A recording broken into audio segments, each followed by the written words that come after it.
welcome to a special, as in unplanned, edition of StarCast. From Planet Waves, I'm Eric Francis Coppolino, your friendly neighborhood astrologer here, with a comment mainly on the now very much occurring, heating up, pretty hot, Mars square Chiron. This is something that I talked about more earlier in the year and late last year. I kind of forgot about it. It just faded into the background so much, and Mars just seemed to be perpetually retrograde. Anyway, thanks for joining me and welcome. I'm recording the early evening of Sunday, March 23rd, and this is just one of those moments where it's like, you know, you might be wondering what the heck is happening, because there is so much happening. And the special occasion of the Mars-Chiron square right now is that the moon in Capricorn, on the cardinal cross, in degree 22 of Capricorn, is opposing Mars at degree 22 of Cancer. And both of those are squaring Chiron at degree 22 of Aries. And so there is, at the very least, a T-square going on, consisting of the moon, which is the fast-moving point, and then Mars, which is still pretty slow and powerful, because it's just recently out of retrograde, still deep in its shadow phase, and then Chiron taking the square from both Mars and the moon. And so these T-square kind of aspects can create a sense of pressure and kind of something imminent that is breaking through, or maybe that's about to happen. Squares tend to represent something happening, and so when there are powerful squares, that can come with the sense that something is happening. There's always something happening, but it may or may not be happening to you. It may be a wonderful thing, or it may be something that you're worried about. But in any event, we are in this moment. And I bring it up now because the moon is right in the action. The moon in Capricorn is just right there.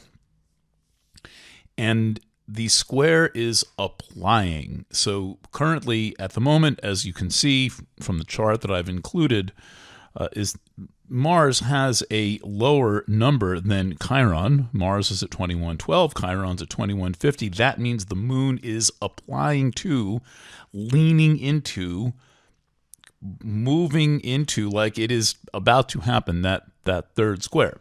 And so we have been living with a Mars-Chiron square for months. I don't ever remember this happening. I'm sure it happens. I'm going to guess it's the kind of thing that happens every maybe 10 or 15 years. I didn't have the patience to, break out the tools and like find it. You just have to find it, kind of. It's not exactly randomly. You have to systematically go back in time and look at every Mars retrograde going back for a while till you find one where Mars and Chiron are in a square, and then there is also a retrograde. Mars retrograde happens every 2 years. Mars retrograde, the second least of all the planets, approximately 9% of the time, and Venus a little bit less, maybe about 8% of the time. By comparison, Mercury is retrograde about 23% of the time, and planets like Pluto, I think, are retrograde about 40% of the time. This does not include any of their shadow phases. The slow-moving outer planets are retrograde a lot. They're far away from us, and it takes a long time for the Earth to pass in between, for example, Pluto and the Sun. But the inner planets kind of, first of all, they're moving at a speed similar to the Earth, and then they also just pass between the Earth and the Sun a lot quicker than, for example, the Earth passes between the Sun and Pluto. So that's the basic geophysics of what's happening. And the spiritual read on this is that Mars-Chiron squares carry a lot of tension. I associate them with people who, in their natal chart, who have too much integrity. Like, they can never have fun because they're worried that it's not in integrity. You hear that expression a bit. And the thing is that Mars usually represents a form of sexual desire. And as different as men and women might be, we all have Venus, we all have Mars. We all have that Mars attribute of desire.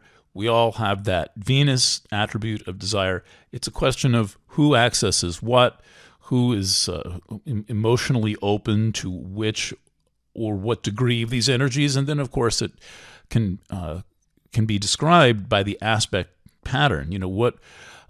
How accessible is your Venus? How accessible is your Mars? I kind of happen to have a lot of both Venus and Mars. It probably doesn't surprise anyone, but that's not true of everyone. And they can be stifled by certain things. You got to find it. You might in your natal chart have Mars square Saturn, so you feel like when you want something, you come up against limits, and then you've got to figure out what to do with the limits. How do you work with those limits? How do you work yourself through those limits? And what Mars and Chiron in a square feel like is, it's almost too pure to have too much fun. Now, when I went looking at the beginning of all of this to remind myself what my old friend Barbara Hand Clow had to say, she had something very funny to say, almost as funny as Debbie Kempton Smith. In fact, she said, Mars square Chiron is the feeling that most people have about going to the dentist. And the thing is that, going to the dentist is something that you don't usually do that often. And unless you're having dental work and you've got to go like 16 times, you usually go like every year or two. Whereas with Mars square Chiron, this thing kind of is just like kind of hanging out for a long time. It's been hanging out since basically, the first one was in October, I think. Let's just quickly take a look at those dates. The first one was October 13th, so that was before the election, about 3 weeks later. The second one was February 3rd, after the inauguration. This is in the United States, and sadly, I tend to use political events as a way to mark time, but we all remember.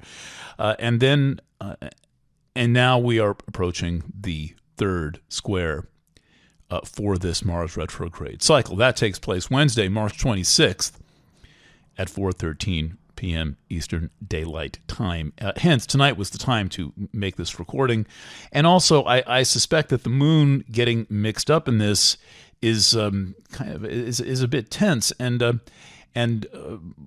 the Capricorn moon in itself can be very challenging. It's a complicated moon. Let me type in a little note here. I've got the Substack open. My article, The Emperor's Perors moon. Who cares how it's spelled? I'll fix it. That's my analysis of. It's not an analysis. It's a humanitarian exploration of the Capricorn moon, since I have just known so many people, men and women, with the Capricorn moon. I mean, starting with my mother, I was, born straight through, gestated and born straight through a Capricorn moon, so it's very familiar. As a result of that, I have had all kinds of friends and lovers and girlfriends, etc., who have had their moon in Capricorn. And so, also because I spent a lot of time trying to figure out my mom and then trying to figure out all these other people with the Capricorn moon, I have done a lot of thought and feeling about this. And it is a difficult moon to have if you're born with it natally. It is also quite extraordinarily powerful in ways that people who have it don't generally claim. So it can manifest, instead of manifesting as some kind of an expression of power, it can manifest as a self-esteem crisis, because it's kind of it's the kind of nobody loves me kind of moon, but that's not true. What usually is going on is that people really do love, revere, respect those with the Capricorn moon, but they tend to not notice. They tend to not receive that admiration. And all kinds of interesting people are born with the Capricorn moon. For example, Lucille Ball is one of them. David Byrne is one of them. Abraham Lincoln, Adolf Hitler. It's a long and interesting list of people born with the Capricorn moon. I mean, how else could you possibly say David Byrne, Lucille Ball, Adolf Hitler, and Abe Lincoln in the same sentence? There's no way to get those four people into the same sentence unless you are talking about the Capricorn moon. I challenge you to try. Go ahead, write an essay with all four of those people in it. Forget a sentence that does not refer to astrology. All right, so here we are, and the moon is applying to Mars right now in an opposition. That's kind of tense. Don't get into any arguments. Take a rain check on any arguments that you might be in tonight and through the duration of the moon in Capricorn, which is sometime tomorrow afternoon. And while you're at it, let the moon get past the conjunction to Pluto. That's about 24 hours from the time that I'm recording at about 6:33. I'm not going to do the math, but when the moon leaves Capricorn, then the next thing it does is it enters Aquarius, and then there's a moon conjunct Pluto aspect in early Aquarius. But we got enough on our hands right now without even thinking about that. So, for example, moon opposite Mars can be volatile, especially if there's any unforgiving quality on the emotional level, and then the moon square Chiron usually just kind of feels hurt. And I've been, thinking obsessively about the problems that men and women have and all the false solutions that are,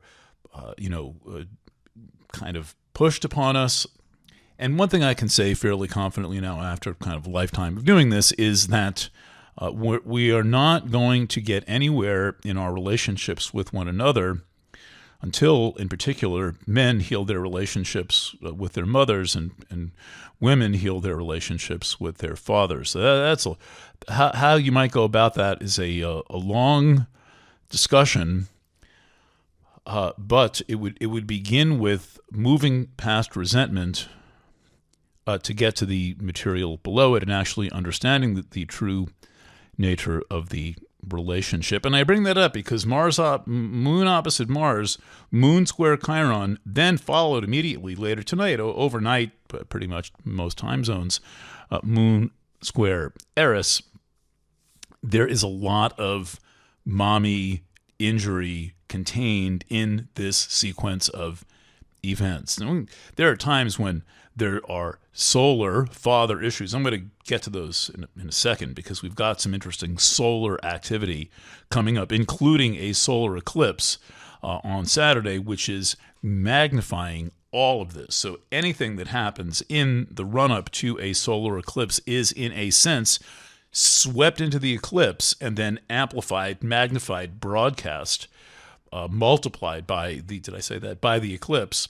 And so that is one of the places where we are right now. So in any event, easy does it. Take it easy on yourself. The Capricorn moon can be very, very given to guilt. Guilt is a form of resentment. When I looked up resentment in the homeopathic Materia Medica, I was actually doing a reading for a doctor who happens to also be a homeopath. And in our initial conversation, the subject of resentment came up. And this is like before the reading. And I said, that's interesting. I've never looked up this emotion in the homeopathic repertory. So I said, I'll give myself a homework assignment. By the time we have our reading, which is like a month later, I will have learned a little bit about resentment homeopathically. And the main thing I learned was I thought I was going to get some remedy pictures. I didn't go that far, but I did make what I thought was an interesting discovery, which is that at least Robin Murphy in Nature's Materia Medica, when you go to mental symptoms and then you look up resentment, he refers you to the topic of malice.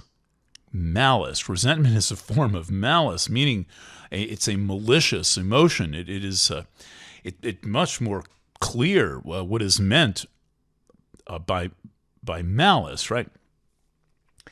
And many years ago, when I was working with Joseph Trousseau, my holistic therapist, a kind of a sublime form of Gestalt therapy. This goes back probably back to like 2005 or something. We got into a discussion about guilt, and I asked him what he thought guilt was, and he said that in the theory of Fritz and Laura Perls, guilt is resentment turned upon itself. What do you mean by that? And he said, well, basically, children, being these powerful yet at the same time powerless creatures that they are, try to have an influence in their environment, and it's very hard for a child to have an influence in his environment. The adults just seem all powerful. There seems to be no way to have an influence, including many of the things that affect the child, especially those things. Who cares about the other ones? The things that affect the child. And so, what the child does is attempt to rage out against the parents or the caregivers, but that cannot really effectively be done because of this condition that the child is in, which is effectively powerlessness over the flow of events. And so with nothing left to do, the child will turn the resentment, which is malice, toward the parents or the parent or the caregiver, usually a parent, against themselves,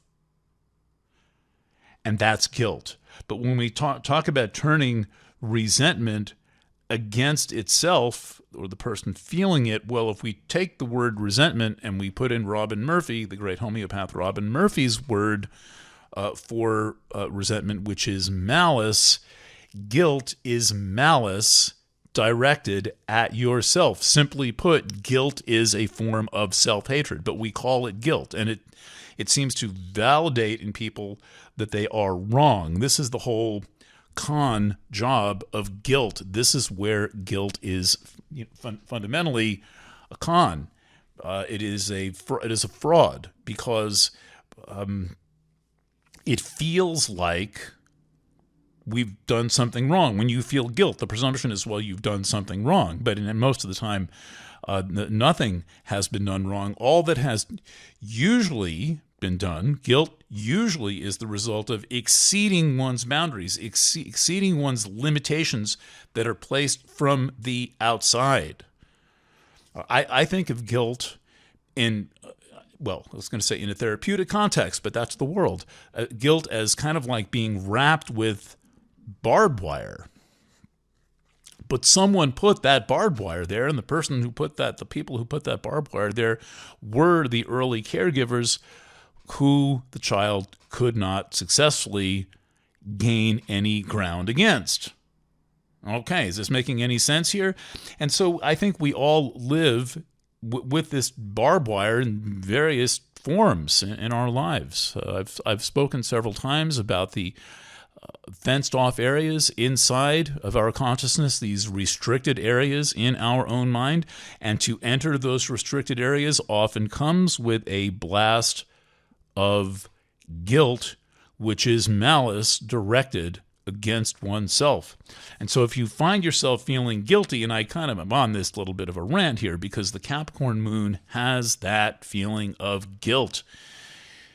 People with the Cap moon often have emotional lives that can be dominated by guilt, and so I am looking at it in an aspect pattern to which we are all subject and saying, well, that maybe means that the subject is up for discussion. So, therefore, take it easy on yourself, and give yourself a break, and suss out why it is that you may be feeling what you're feeling. And the Course in Miracles lesson for this kind of emotional construct, whether we're experiencing it connected to an aspect pattern or just experiencing it, is I am not upset for the reason I think, which implies I'm upset for another reason. You don't have to really do much with this other than state it out loud to yourself. I am upset for some other reason. Something else is getting at me. Once you acknowledge that, the reason you're really upset may become much more obvious. Okay, so that's what's going on the moon. By the way, the moon ends its run through Capricorn sometime tomorrow. Again, that's like the other laptop. If I go to push buttons on that thing, I've got to turn my head away from the microphone. So I'm not going to do that, but we all know. It ends with sometime tomorrow, later in the day, Eastern time, a sextile to Neptune. Sextile the nodes. Sextile Saturn next. That's next. That's a little bit of relief there. Then it squares Aries, and then it's sextile again. When you hear sextile, that is a movement of ease. It's a division of the wheel into 6. So it's like half of a trine. There's a sextile to the node, and then north node, and then a sextile to Neptune. So all that you may be feeling now kind of evaporates into this. Now, right, like as if it wasn't there. Like, didn't you ever have that happen? Like you're like having all this emotional experience, and it's so tumultuous and all of that, and then like the next day it's gone, and it's like, what the hell was that? If you even remember it. Well, that's when the moon's aspect pattern ends with a sextile to Neptune, particularly Neptune in the very last degree of Pisces. In fact, Neptune is in the last quarter degree of Pisces. If you were to divide the wheel into 1,200 slices, that's how close Neptune is to Aries. It enters Aries on the 30th. We'll get there in a second, and I will do my best to start wrapping up. But where we are at now is that we have Venus retrograde and Mercury retrograde at the same time. So that means that it just so happens that Mercury is passing between the Earth and the Sun right around the same time. Venus is passing between the Earth and the Sun. And yesterday, Sunday, Venus, the Earth, and the Sun aligned in what's called the interior conjunction of the Sun and Venus. So that means that it's a conjunction with Venus on this side of, close to us, or passing between the Earth and the Sun. And that's about to happen with the Sun and Mercury. I reckon that'll be like on, maybe that's going to be on Tuesday. Somebody look this up, please. Maybe if you've got an ephemeris or a witchy calendar open or something like that. So we're also coming up on the Sun-Mercury conjunction. It is imminent. It's in a matter of days, 36 hours, 48 hours from now, based on my reading of these charts for a million years. So that is happening. And that's the peak of both of these cycles. So we're halfway through Venus retrograde. We're about to be halfway through Mercury retrograde. And that's a lot of solar activity when you've got these inner planets lining up with the Sun and when they are retrograde. So what the retrograde talks about is a diversity of references to the past, which you may not recognize as references to the past. In other words, people might appear, but you don't recognize, you don't remember, you have a past connection, or maybe you do. You're wondering, what's this person doing in my life?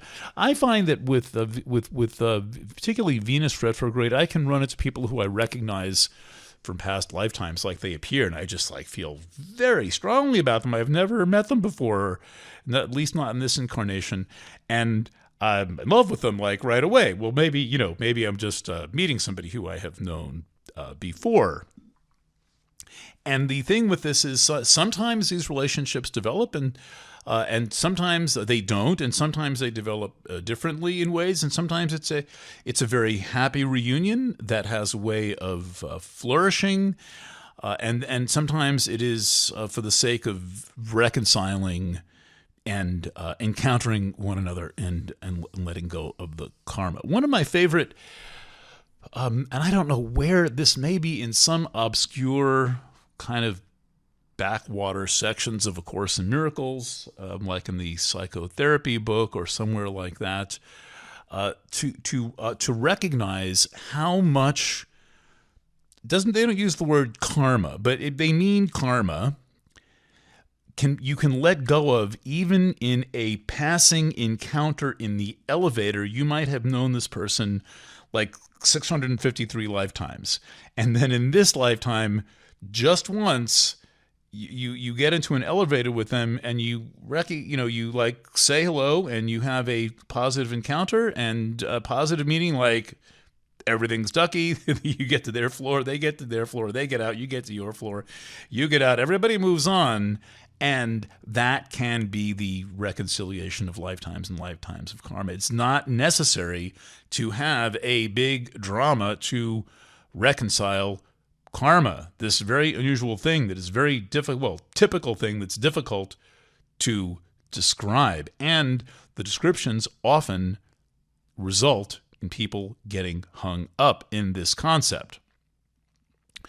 So I like to leave karma in the middle column of things that are not quite fully understood or barely understood. In the middle column was, where I, as a journalist, it's where I put things I don't understand. It's kind of a holding place for a holding pattern where it's like, okay, you're going to circle the airport, Mr. Karma, until I understand you better and I have better metaphors to explain what you are and more examples. We all know there's such a thing, but it doesn't really work the way that we think it's going to work most of the time.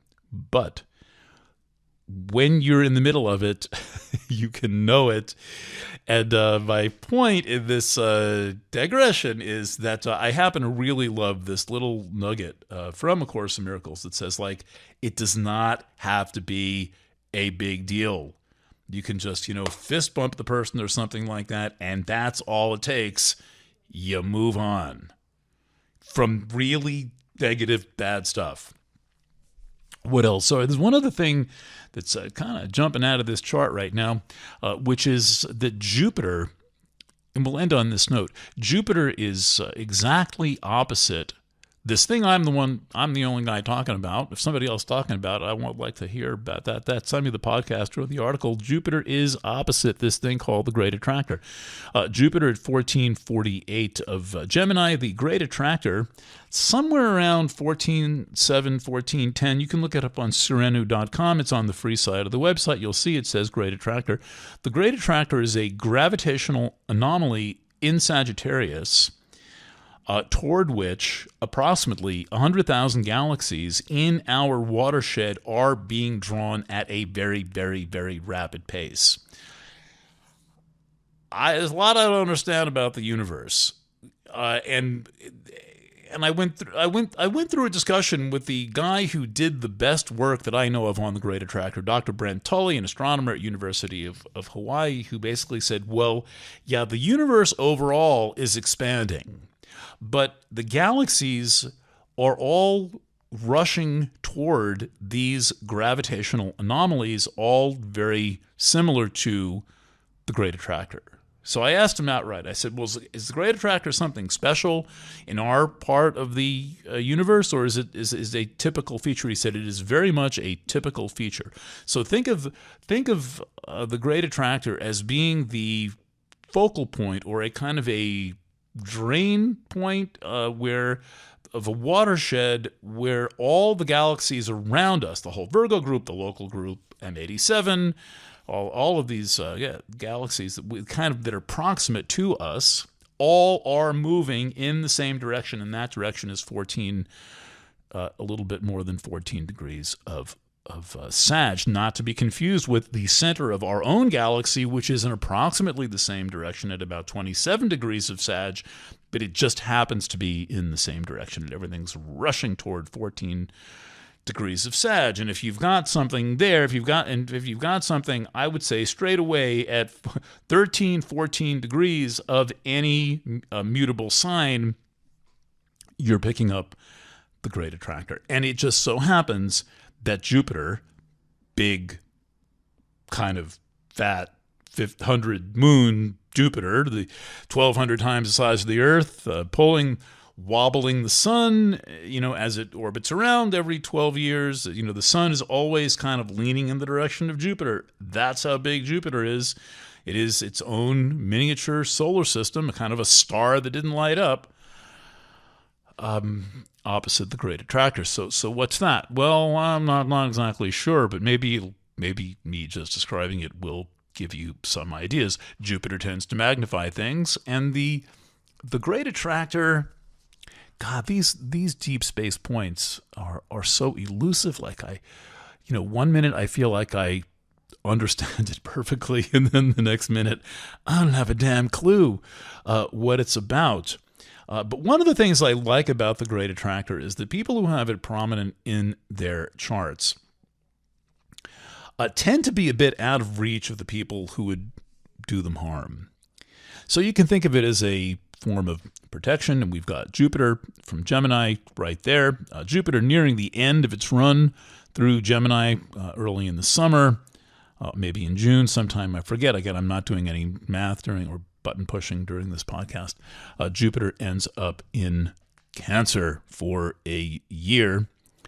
That's exciting in its very own way, in part because Jupiter gets mixed up in the Aries point, where, by the way, Venus is about to be, and then there's a solar eclipse on Sunday, and then the next day, Neptune enters into Aries. That's going to be real interesting. That is just my opinion, but that is what my opinion is. So we will see what we will see. We shall feel what we shall feel. Thank you for joining me on this lovely evening. This whole Planet Waves project is supported by your subscription. So if you're sitting on the fence, you've been reading me for 20 years and thinking, what's really funny? I've been reading this guy for 20 years and I've never subscribed once. Now would be a good time. If you want to make a one-time donation, or make it inexpensive, right on the front page of planetwaves.net, there's a variable priced donation link that the money goes to the Planet Waves project. Also, the spring reading is fantastic. Reckoning for the Faithful. You can find that everywhere. All my work is available at the Astrology Boutique. That's astrology.boutique. I will lure you there with the promise of the monthly horoscope for no money. It's actually free. That'll get you to look at all the other stuff going on that page. All right, signing off on a lovely early spring evening in upstate New York. I'm Eric Francis Compolino. Lots of love, and bye for now.